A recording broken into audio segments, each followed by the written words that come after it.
Hi, my name is Kateryna, and this is the last episode of UA, The Day That We Survived podcast in 2022. What a year! Russia invaded Ukraine, but Ukrainians did not surrender. And we tell the stories of people who choose to protect their country, their values, and their beloved ones in every possible way. You can support our efforts as an independent media and podcast platform on Patreon via the link in the description. So, this episode will be released on New Year's Eve. And we decided to share with you how our team, which creates this podcast, will celebrate the winter holidays. Many of you have already celebrated Christmas, but for the majority in Ukraine it's still ahead, as they will celebrate it on the 7th of January. The atmosphere of the holidays in Ukraine this year is very unusual. People are grasping every opportunity to feel normality, so many prepare festive dinners and decorate Christmas trees. Often all these efforts are made for children, from whom one does not want to take away the New Year's miracle. But some people have given up on celebrations. And that's understandable. One way or another, New Year's preparations often take place in the darkness, because Ukrainian cities have significant problems with electricity supply due to Russian shelling. As for our team, we are still looking for the Christmas spirit to arrive. We all live in different cities and sometimes even countries. So here are some stories from us. You've known my voice from the first episode of UA, The Day That We Survived podcast, but I have yet to talk about myself in particular. So I've become the host of this podcast since the first days of the Russian invasion. And creating this podcast came out to be a very helpful experience. Because by putting words in order while writing the scripts, for example, for episodes, I felt like something about this war, at least on paper, actually came under control. So it helped not only to spread the truth and inform you on what was happening in Ukraine, but also to me personally, it helped process all the things happening around, especially to my family in Mariupol, because I and my family are originally from there. And as for the holiday spirit, currently I'm living in Kiev and I adore the resilience of its citizens. I try to always have my coffee at the local cafes in Podil. This is the historical district in Kiev. And the staff who make filter coffee at home pour it into thermoses and bring it to the cafe with no lights, just to treat their guests with at least morning coffee. It's the nicest thing I've ever seen so far. And it is very amazing and inspiring experience to have in a war-going city. So as clients, I and also my friends, we try to help these small businesses as well. For example, we donate money for generators, and these small businesses, they give half of their incomes to the army, especially during the holidays. So this chain of help, it actually never ends. And of course, the holidays decorations, the ice rinks, the Christmas fairs are now replaced by outdoor heating and charging points for people, called points of invincibility. And instead of holiday fireworks, we are constantly caught by surprise by Russian rockets and Shahid drones. But, we Ukrainians, we are in this together, and we will go through this rough winter, showing Russia that there is nothing they can scare us with. And also, our hope is still in our hearts, our kindness to each other is still in our hearts. And I guess it adds something magical to the holiday season in Ukraine. We make all 2 seasons of this podcast together with Natalia, editor from Kiev. We look for podcast heroes together, and we write scripts together, and here is what she says about herself. Since February, we have been collecting more than 80 stories from different people, and these people also live in different regions and sometimes not in Ukraine because of war.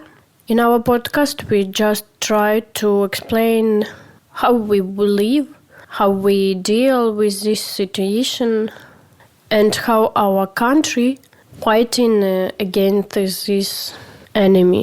I'm recording this audio in the dark because now we don't have electricity, and every day we have some hours without it. And I can say that we learn how to live with it, and when we don't have electricity for 4-6 hours per day, it's not a problem. We just get used to these circumstances. I don't think that I will celebrate these holidays in somehow, because I don't have this special mood. But I will go to my parents, and I will have time with my family. It's also very important in our time to have possibility to be together with your relatives, with your friends, with your family, because millions of Ukrainians don't have this possibility this year. So I hope that our next year will be better for us.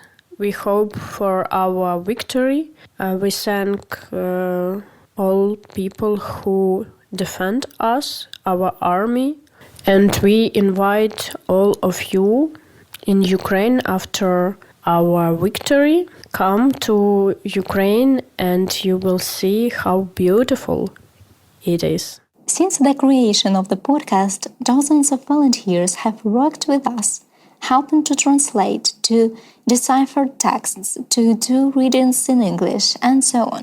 And we are grateful to everyone for their contribution. Without your help, guys, this podcast would not succeed. Sound engineer Anton has worked with us since summer. He lives in Lviv. A little about his New Year and Christmas. Католицьке Різдво, так би мовити, I spent Catholic Christmas according to the Gregorian calendar working in Vinnytsia. It so happened that I had to work there. I'll probably be working on the New Year as well. The traditional celebration with Olivier salad has long gone into oblivion. Earlier New Year used to be associated with a quiet escape from home and celebration in the warm company of classmates or fellow students without grown-ups involved. Now I'm a grown-up myself, so there is no such need anymore. The New Year is countdown, a reminder that you are not eternal, that you once again flew around the sun. And someday this journey will end.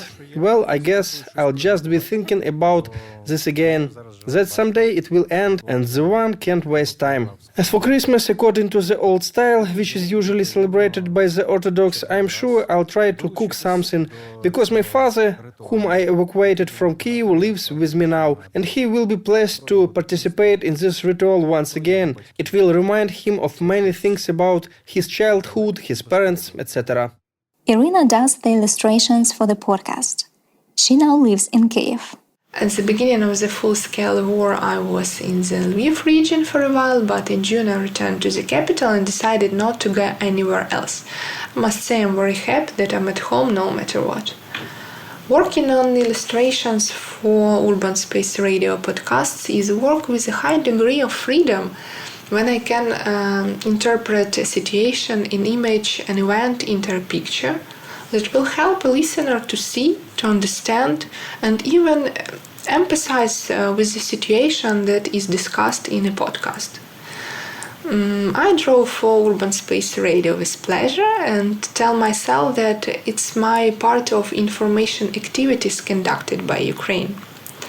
With my efforts, I can help the radio team show sometimes terrible, sometimes encouraging, sometimes optimistic, and most importantly, honest stories about the war in Ukraine. In general, I believe that now the task of every Ukrainian, regardless of age, occupation, and location, is to speak loudly and a lot about the war in Ukraine. It may seem terrible, But I'm sure that people all over the world need to see as many bloody photos and psychologically difficult videos about the war in Ukraine as possible. We have to talk about it every day so that the war doesn't become something familiar to the world, like the news about inflation and unemployment. Now, after the 10 months of the war, it's necessary to speak about it loudly so that the world doesn't forget about it. Now, when the new year is approaching, Ukrainians who are tired of blackouts and problems with the internet and communications are still trying to smile at least a little, simply because life goes on, simply because you want to have the island of joy and stability from the past life. I, like many Ukrainians, will celebrate the new year and holidays that follow it as simply as possible. I will celebrate it only to have at least a small greeting from a past life. There is no festive mood now, and I understand that you need to accept it in yourself and not to force yourself to celebrate if you don't want to do it.